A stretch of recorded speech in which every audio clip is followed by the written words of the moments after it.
I feel the heat coming from me. Oh my God, I'm sweating like crazy.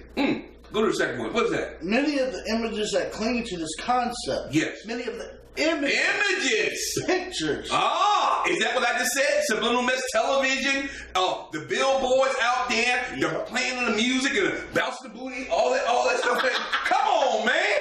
All those images. We see it every day. And you even see it more because you won the box. I ain't on the box no more, but you see it every day. Images. Sagging pants. You know what? I want to say something on that part.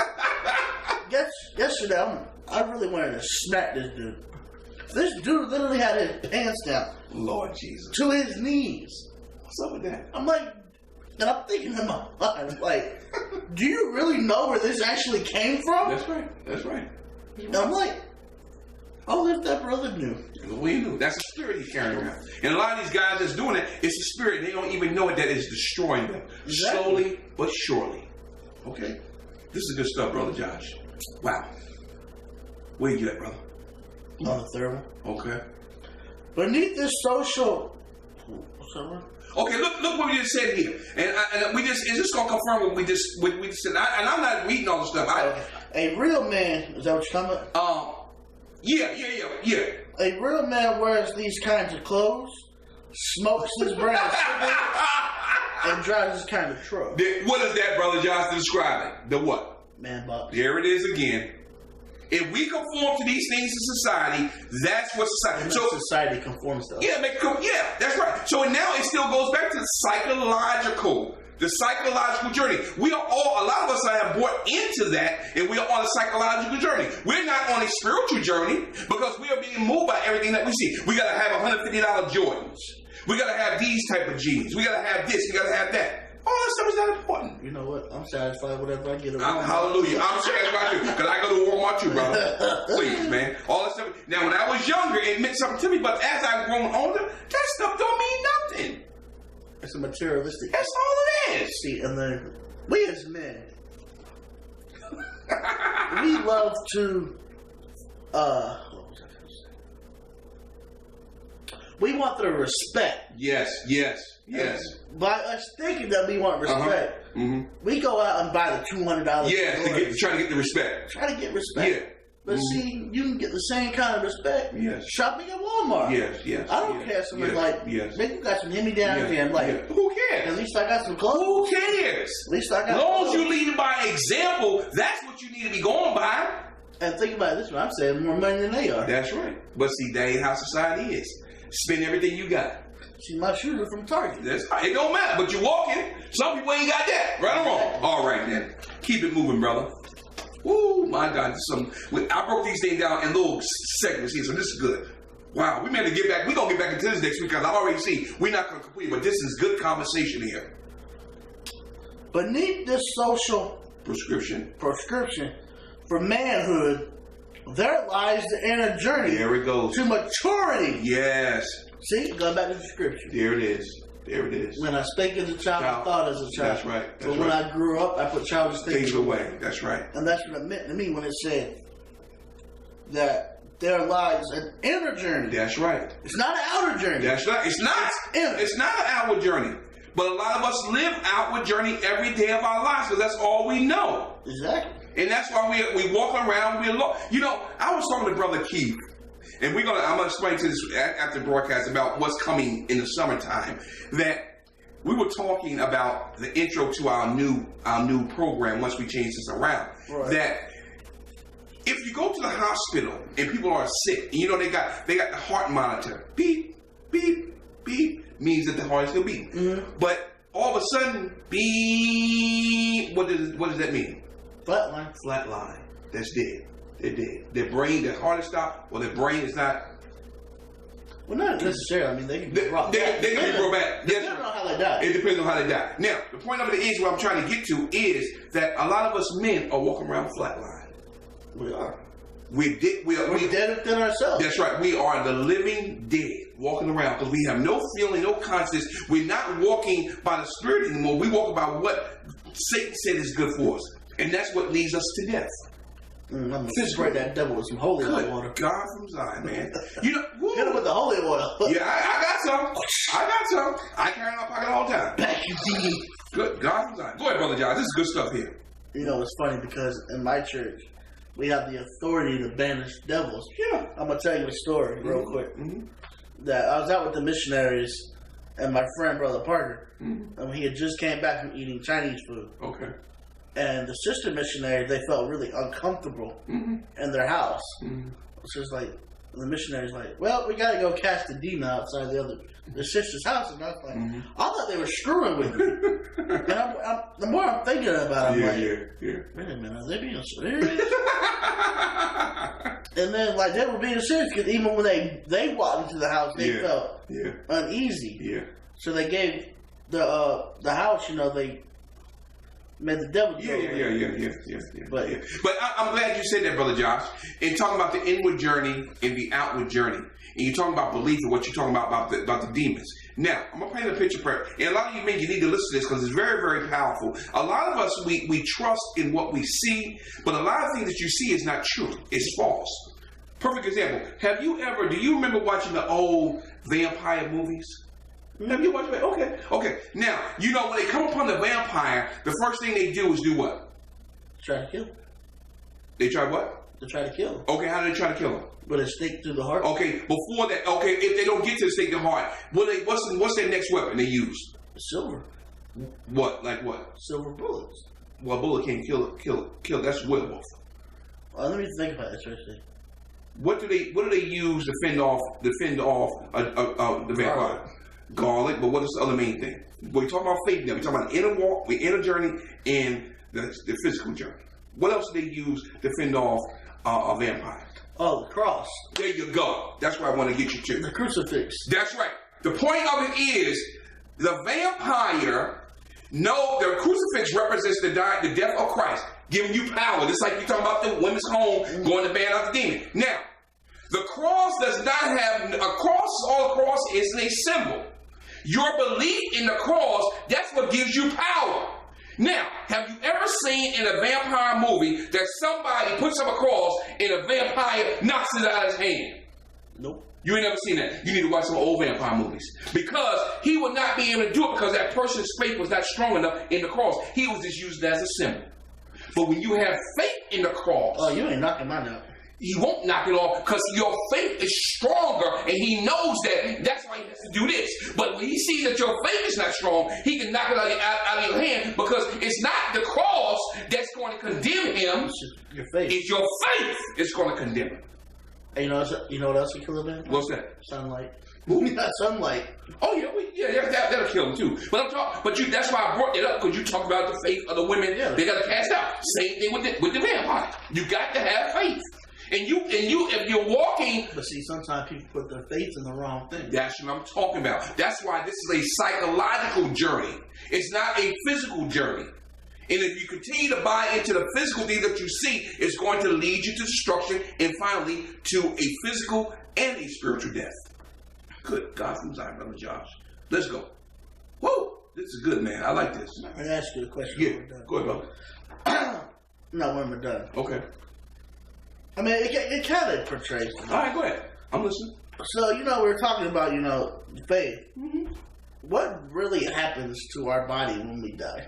Your physical body goes back to dirt, the dust, where it is. Your spirit leaves you. As soon as the physical body dies, the spirit lifts, comes out. Because your body does not have life without the spirit. Because when God created you in Genesis 1, he said God made man from the dust. He didn't say the dirt. He said the dust. That means this stuff flying in the air. The dust of the earth, right? And then he said he breathed the breath of life, which is the spirit, into man. He became a what? A living what? Soul. Yeah. So when the physical body dies, because it has to die because of the sin in the garden, the spirit lifts and it goes to a resting place until the resurrection. Then the spirit and the body comes back, and the body has to be judged, and then it goes back to where it came, whether it's going to have eternal life with God or be in eternal damnation with the devil. So the spirit and soul cannot die because it's not of this world. The body is because it came from the dust from the world. You see what I'm saying? That's the difference. Sometimes this inner journey is in line with society's expectation. Sometimes it stands in direct conflict with them. Where you at, brother? Oh, I see. Sometimes the inner journey is in line. That's right. Sometimes the inner journey is in line with society. That's what I'm saying. That going back to conforming. Man box. Yeah, you're conforming to the world. So you think that you're being led by the Spirit, but you're not. Because Brother John said, if you're gonna buy just because you bought some $200 Jordans or this, what does that make? That you're not doing anything. He said he would have told. And think about it, you could use that money to go buy groceries or something. Absolutely, or help somebody else. All right, and he said here sometimes. Where was you at? I lost my. Oh yeah. Sometimes it stands in direct conflict with them. It sure does. Because your inner spirit, your spirit man, and your physical man is going to fight against one another. Because every time you see a message on television or you hear a song, the enemy going to say, go out there and buy that. Go out there and touch that booty over there. You see it shaking. Release the devil, he shall flee. Yeah. That's what you're supposed to say. But 9 times 10, we give in because we give into our needs and our desires. And that's what we give into our gluttony. Well, that's true. Our lust. We give into our greed. That's right. That's right. Every time. And that's what we lose at. Praise be to God. This is good stuff, Brother Josh. Wow. Matter of fact, let's finish. We're going to finish up the psychological. We may cut it a little bit short today, but we're going to finish out the psychological journey. Because I think next week we want to get into the fundamental reconsideration of the journey. Okay, so there is some principles there. This gonna probably be about a four-part series, but we have some good stuff here. All right, let's go on, Brother Josh. The psychological journey of the man who has to do with a boy discovering. Oh my God! Within himself. Wow, he has to discover, but somebody has to be there to help him discover the resources that he needs to navigate reality in his own way. Wow. See, he has to figure out for himself. But he has to be given the tools. He has to be given the tools and the resources. Yes. But when he uses the tools and resources to become a man, or he could say being a child. Yes, that's right. That's right. Because if you don't use those tools correctly and not around the right people, then those tools that he's given is not going to help him at all. Mm-hmm. But go back to Proverbs 22:6. Train up a child in the way he should go. So if you plant the seed, eventually he's going to come back to it if it's been planted. But if it's never been planted there, that person is going to be lost.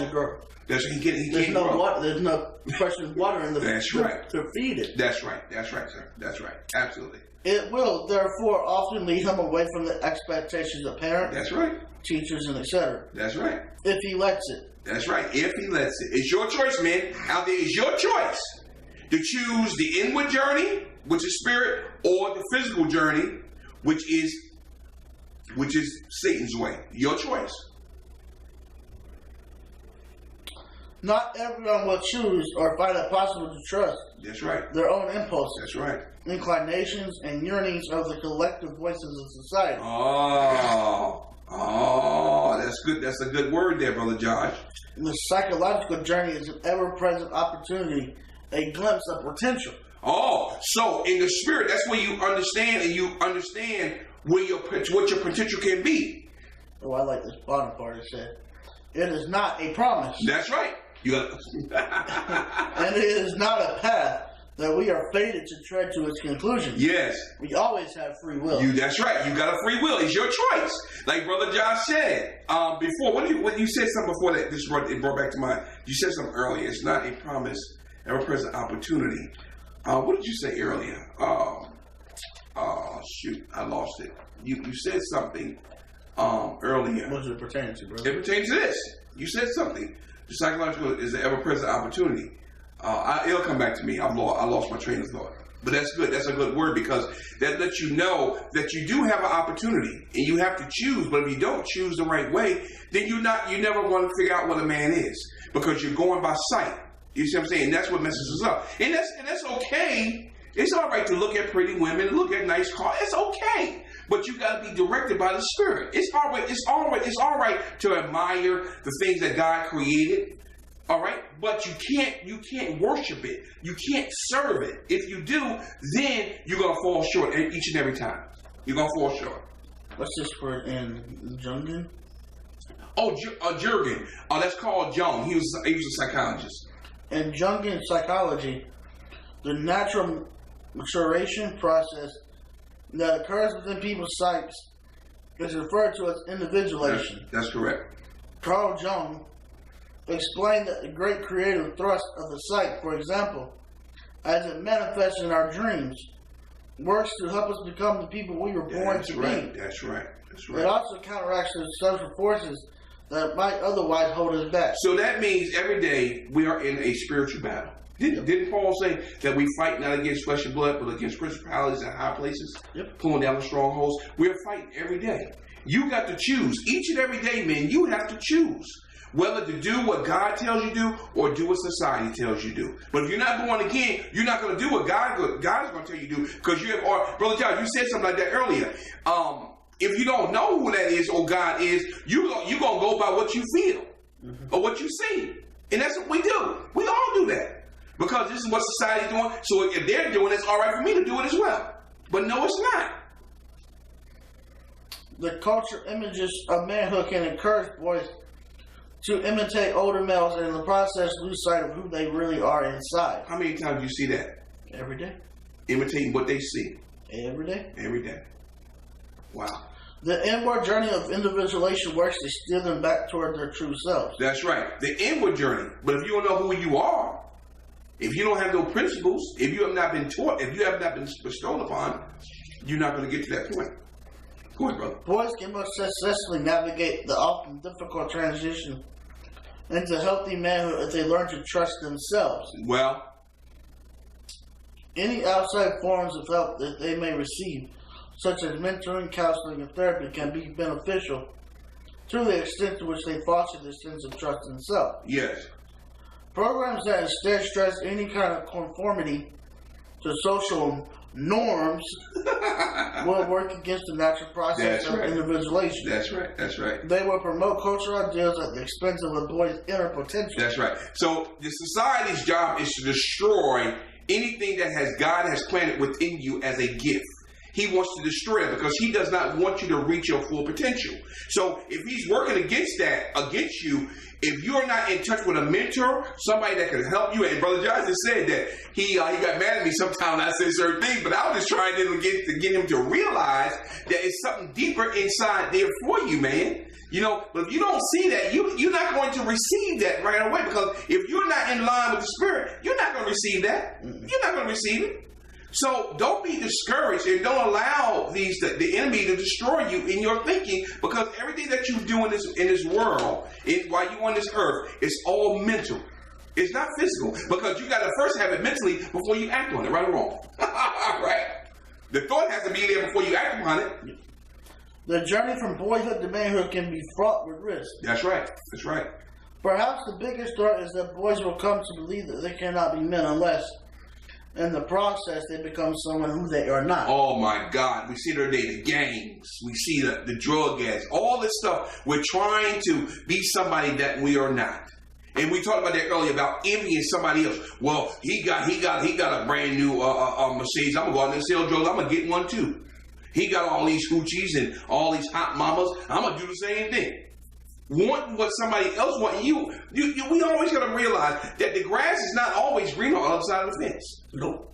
You know what I'm saying? And what you think that you want may not be good for you. It may not actually be what you want. That's right. What you need. That's right. What you need. That's right, Brother Josh. That's right. And in conclusion to this section, therapeutic and mentoring methods that stress the importance of a boy's inner life of feelings, yes, dreams, and natural impulses, and that encourage him to trust in these things, can help assure that he grows up to be healthy and self-reliant without sacrificing his individuality on the altar of cultural expectation. All right. I tell you what, we got about 10 minutes. Let's go through half of this, and then probably next week we'll just deal with the journey to manhood starts with letting go. All right, let's deal with it. In conclusion, a fundamental reconsideration of the journey from boyhood to manhood. Okay. The crisis our sons face is both documentable and visible in the interrelated areas of education, physical health, and work. Yes, absolutely. It is less visible in the areas of emotional stress or fatherlessness. Why is that? It's less visible in the areas of emotion. Because the Father isn't there. The Father's in there, and we keep all these hurts on The Father wound. the Father wound. Everything, all that stuff is kept on where? In our heart. On in our heart, not on the inside. That's right. That's right. But what is not visible can be insidious. Insidious. That's right.